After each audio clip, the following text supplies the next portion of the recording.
Hi friends, నేను మీ Shalom. Welcome to my first YouTube channel Shalom Telugu kitchen.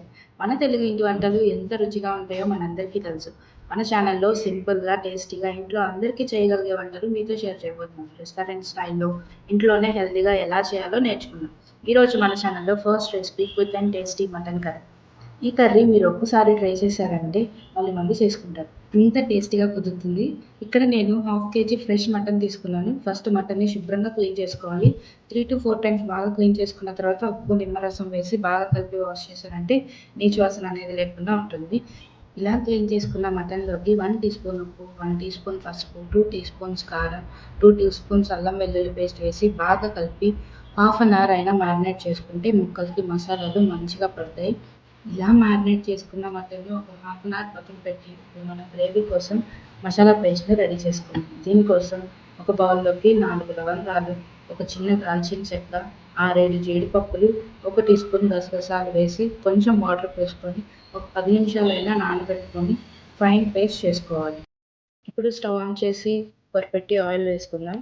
నేను ఇక్కడ నువ్వుల నూనె వాడుతున్నాను. నాన్ వెజ్ కర్రీస్‌లోకి కొంచెం ఆయిల్ ఎక్కువే పడుతుంది. ఆయిల్ కొంచెం హీట్ అయ్యాక 1 టీ స్పూన్ షాజీరా, 2 ఇలాచీ వేసి కొంచెం వేగాక 3 మీడియం సైజ్ ఉల్లిపాయలు, 2 పచ్చిమిర్చి, కొంచెం కరివేపాకు వేసి బాగా వేగనివ్వాలి. ఇందులో కొంచెం సాల్ట్ వేసామంటే ఉల్లిపాయలు త్వరగా మగ్గుతాయి. ఇలా పింక్ కలర్ వచ్చాక కొంచెం అల్లం వెల్లుల్లి పేస్ట్ వేసి పచ్చివాసన పోయే వరకు మంచిగా వేయించి ఇప్పుడు మనం ముందుగా మ్యారినేట్ చేసి పెట్టుకున్న హాఫ్ కేజీ మటన్ వేసి మంటని హై ఫ్లేమ్లో పెట్టి బాగా కలిపి ఒక 5 మినిట్స్ బాగా ఫ్రై చేసుకోవాలి. ఇలా ఫ్రై అయిన తర్వాత మంటను సిమ్లో పెట్టి మూత పెట్టి ఒక 5 మినిట్స్ మళ్ళీ మగ్గనివ్వాలి.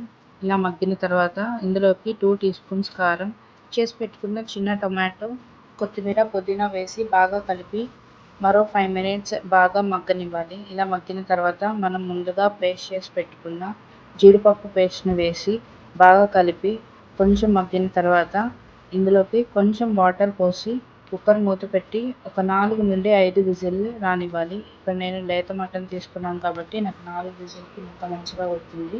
మీరు తీసుకున్న మటన్ని బట్టి విజిల్స్ అడ్జస్ట్ చేసుకోండి. కొంచెం ముదురు మాంసం అయితే 5 to 6 విజిల్స్ రానివ్వండి. ఆ తర్వాత స్టవ్ ఆపేసి కుక్కర్ చల్లారాక మూత తీసి 1 టీ స్పూన్ ధనియాలు, జీలకర్ర పొడి, 1 టీ స్పూన్ గరం మసాలా, నేను ఇక్కడ ఇంట్లో చేసుకుంది వేసుకున్నాను. మీరు బయట కొనిందైనా వేసుకోవచ్చు.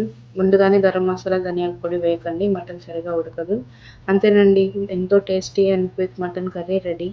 లాస్ట్‌లో నిమ్మరసం పిండారంటే మటన్‌లో ఉన్న ఐరన్ మంచిగా అబ్జర్వ్ అవుతుంది. మీకు రెసిపీ నచ్చినట్లయితే లైక్ చేయండి, కామెంట్ చేయండి. మరిన్ని టేస్టీ రెసిపీస్ కోసం శాలోమ్ తెలుగు కిచెన్ ఛానల్‌ని సబ్స్క్రైబ్ చేసుకోండి. Thank you.